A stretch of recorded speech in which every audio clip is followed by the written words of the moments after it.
Radhe Radhe guys, आप सभी को आशा करते हैं अच्छे होंगे। और आज का ब्लॉग स्टार्ट हो रहा है खाना खाते हुए। मेरा खाना कंप्लीट बना हो चुका था, इसलिए खाना खा लिया। দোকানে কি কি ফটকা এসেছে একবার বলে দাও তো।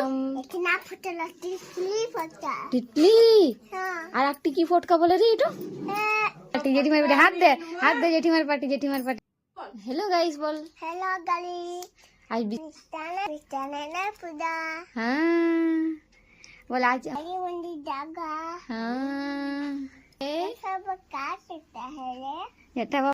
और शाम को थोड़ा सा फल खा लिए, शाम हो चुका था, आराम करने के बाद थोड़ा सा फल खा लिए। उसके बाद मेरा काम था रोटी बनाना, सब्जी बनाना। बस काम ख़त्म ही करते ही आ गए 2-4 मेहमान जो कि मेरा दादी लगती थी।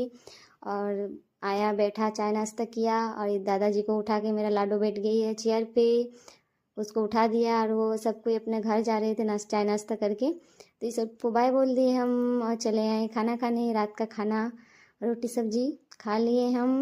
तो मिलते हैं गाइस नेक्स्ट मिनी ब्लॉग में। टाटा, राधे राधे।